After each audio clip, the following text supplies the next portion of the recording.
Greetings, YouTube. Today's video is going to be a continuation of the last video I'm hoping you saw, which was called When Souls Are a Commodity. And this is going to be the soulless. Now, one of the things that's also an aspect of the world I'm presenting here is that every pregnancy gets one soul. So if there is more than one fetus in that pregnancy, they develop normally. They are delivered normally. But only one of them, in case of twins, or triplets, or what have you, gets a soul. And the others are soulless. They are sociopaths, amoral creatures without conscience. However, they have a very limited free will in certain aspects. Their sibling can always order them around, and they will do exactly what the sibling says. As you can imagine, this can be easily exploited. Now, this control can actually be transferred to other people through an arcane process. So you could sell your sibling to someone else, pass that process on, that the control onto the other person. The sibling would no longer be able to control that, their brother or sister. The other person would now be able to. Again, highly exploitable. There is one caveat to this. No matter who controls the soulless, they cannot ever harm their sibling. And they will always know it's their sibling, regardless of what form the sibling has taken. You could turn that sibling into a turnip, and the soulless would know that turnip is my sibling, and I will not harm them. Now, unscrupulous mages eventually figure out that you could force multiple births and create soulless intentionally. Some wealthy royal families do this for the heirs to the throne. They force them to be a triplets or quadruplets.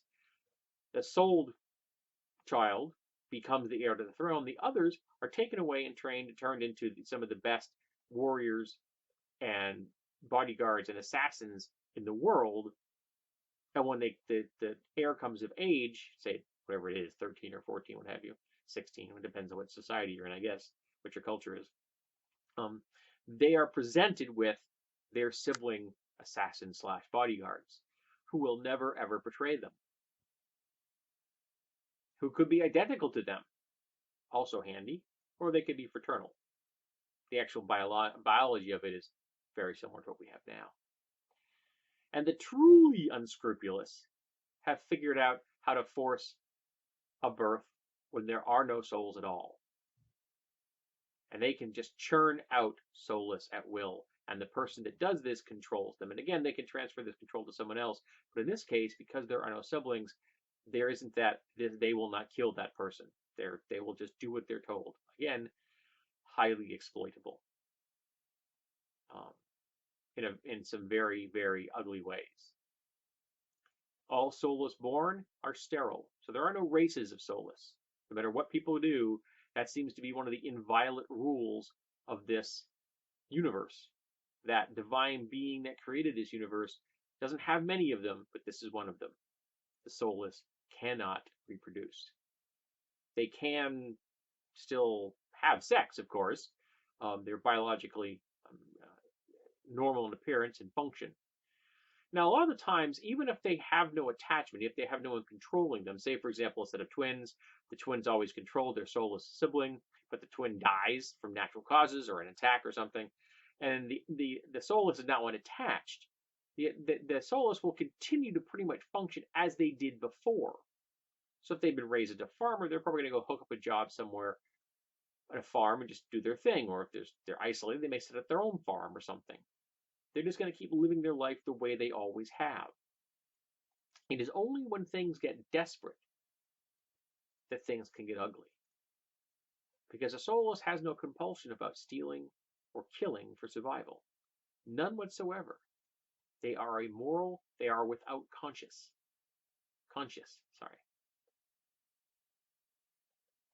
They'll do what they have to live.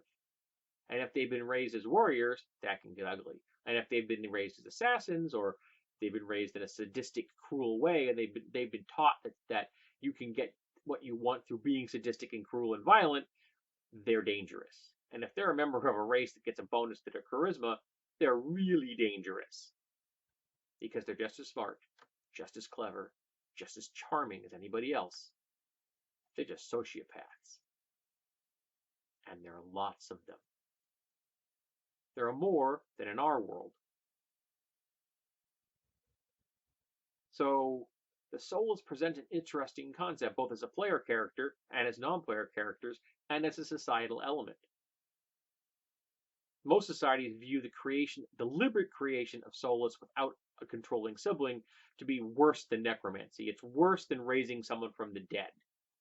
You were intentionally creating a soulless being. So it's done in secret, and the soulless end up in service to somebody else normally because they're sold. There's a lot of profit in that. They try to essentially erase the serial numbers on those. They try to make people convinced that they were purchased from siblings, natural occurrences of multiple births. They don't even want people thinking that they came from an artificially induced multiple birth. They just want to make people to believe that someone sold their kids off because they needed the money. And in real life, people have put their children into foster care and orphanages because they couldn't take care of them all the time, or they put them into apprenticeships, things like that. So there's enough plausible deniability that you kind of skate around it, though most people figure that there really is something nefarious going on when someone has a soulless servant or bodyguard, or, again, the really ugly side of exploitation. I really like this idea. This creates a very complex environment with a lot of nuance when it comes to good, evil, moral, immoral. This is the kind of thing that people really like that kind of setting can dig their teeth into. Again, this is something I thought of in one night. I haven't really gotten to it too deep. But you really have to make a lot of background structure and societal and cultural depth to this to get the full benefit from the idea, I think. I'm no J.R.R. Martin, so G.R.R. Martin, so I don't think I have the skill to pull this off. I could do some of it, I'm sure, but not everything. So I would like to hear what people have to say about these two videos. Do you think that this idea has any merit? A world where there are 12 races, one was exterminated by at one time. Two of the races have been cursed by this divine force.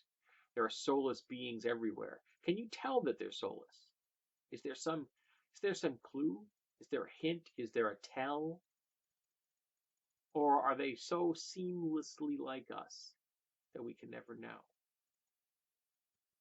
So yeah, I'm playing on some real world cultural fears and ideas here. That's kind of the point. Now you might ask, why did the divine force do this? Because he wanted to see, or she or it wanted to see, what happens when I gamify a soul? What happens when I turn a soul into a tangible commodity?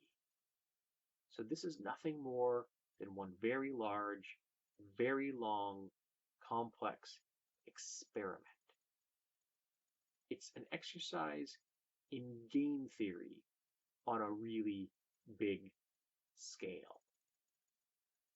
And the divine being is really enjoying sitting back and watching what happens.